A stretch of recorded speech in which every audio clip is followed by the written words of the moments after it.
Assalamualaikum warahmatullahi wabarakatuh. My name is Putra Mandani M and my identity number is A011364. Jadi di sini saya akan memaparkan materi tentang kurikulum merdeka.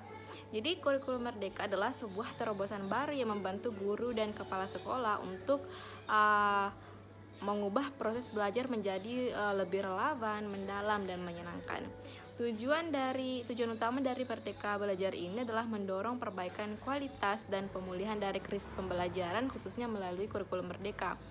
Kurikulum merdeka ini fokus pada materi esensial yang dimana guru tidak akan terburu-buru dalam mengajar, bisa lebih memperhatikan proses belajar murid dan menerapkan pembelajaran yang mendalam. Jadi kurikulum bersifat dinamis dan terus dikembangkan atau diadaptasi sesuai konteks dan karakteristik murid demi membangun kompetensi sesuai kebutuhan mereka kini dan di masa depan. Proses pembelajaran dengan paradigma baru dilaksanakan melalui kurikulum merdeka, yaitu yang pertama program intrakurikuler, yang kedua adalah program ekstrakurikuler, dan yang ketiga adalah proyek penguatan profil pelajar Pancasila. Yang pertama adalah intrakurikuler, yaitu suatu kegiatan pembelajaran di dalam kelas yang diharapkan dapat mengembangkan kompetensi murid sesuai dengan capaian pembelajaran pada fasenya. Yang kedua adalah ekstrakurikuler, yang dimana pelaksananya dapat dikembangkan oleh satuan pendidikan sesuai dengan kapasitas dan minat karakteristik murid. Yang ketiga adalah proyek penguatan profil pelajar Pancasila. Program ini merupakan pembelajaran berbasis proyek yang ditujukan sebagai penguatan profil pelajar Pancasila melalui tema yang telah ditetapkan, yaitu yang pertama gaya hidup berkelanjutan, kedua kearifan lokal, Bhinneka Tunggal Ika, bangunlah jiwa dan raganya, suara demokrasi, berrekayasa dan berteknologi untuk membangun negara kesatuan republik, dan kewirausahaan.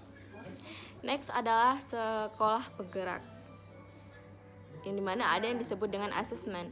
Asesmen merupakan proses pengumpulan dan pengolahan informasi untuk mengetahui kebutuhan belajar, perkembangan dan pencapaian hasil belajar murid. Asesmen berperan memberikan informasi sebagai umpan balik bagi guru, murid, dan orang tua agar dapat membantu mereka dalam menentukan strategi dan pembelajaran selanjutnya. Asesmen juga sebagai bahan refleksi untuk meningkatkan mutu pembelajaran. Asesmen yang dilakukan di kelas bukan hanya memberikan data perkembangan belajar murid, tetapi juga upaya untuk terus meningkatkan kualitas pembelajaran. Selanjutnya adalah alokasi waktu.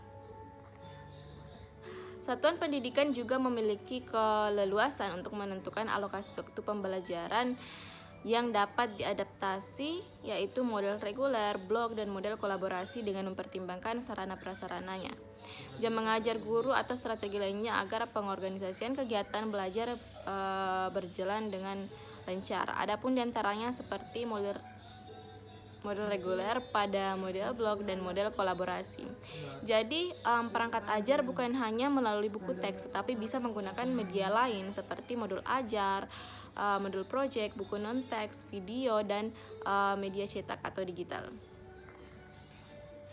Selanjutnya adalah capaian pembelajaran. Capaian pembelajaran merupakan kompetensi pembelajaran yang harus dicapai peserta didik pada setiap fase, dimulai dari fase fondasi pada PAUD untuk pendidikan dasar dan menengah. Capaian pembelajaran disusun untuk setiap mata pembelajaran bagi peserta didik berkebutuhan khusus dengan hambatan. Next adalah modul ajar. Modul ajar merupakan salah satu perangkat ajar yang digunakan untuk merencanakan pembelajaran. Modul ajar sama seperti RPP, namun modul ajar ini memiliki komponen yang berbeda. Tepatnya komponen ini lebih lengkap, sebuah dokumen yang berisi tujuan, langkah, dan media pembelajaran serta asesmen yang dibutuhkan dalam satu unit atau topik berdasarkan alur tujuan pembelajaran. Secara umum, modul ajar memiliki 3 komponen utama, yaitu tujuan pembelajaran, langkah-langkah pembelajaran atau kegiatan pembelajaran, dan asesmen pembelajaran. Asesmen pun terbagi menjadi 2, yaitu asesmen formatif dan asesmen sumatif. Pelaksanaan asesmen formatif dapat dilakukan dengan memperhatikan hal berikut, yaitu dilaksanakan bersamaan dalam proses pembelajaran, yang kemudian ditindaklanjuti untuk memberi perlakuan berdasarkan kebutuhan peserta didik serta perbaikan proses pembelajaran. Sedangkan pelaksanaan asesmen sumatif dapat dilakukan dengan pada akhir lingkup materi untuk mengukur kompetensi yang dikehendaki dalam tujuan pembelajaran dan pada akhir semester. Selanjutnya ada yang dinamakan profil pelajar Pancasila yang merupakan pelajar sepanjang hayat yang kompeten yang memiliki karakter sesuai nilai-nilai Pancasila. Pernyataan ini memuat 3 kunci: pelajar sepanjang hayat, kompeten, dan nilai-nilai Pancasila. Profil pelajar Pancasila terdiri dari 6 dimensi, yaitu beriman, bertakwa kepada Tuhan Yang Maha Esa, dan berakhlak mulia, mandiri, bergotong royong, kebinekaan global, bernalar kritis, dan kreatif.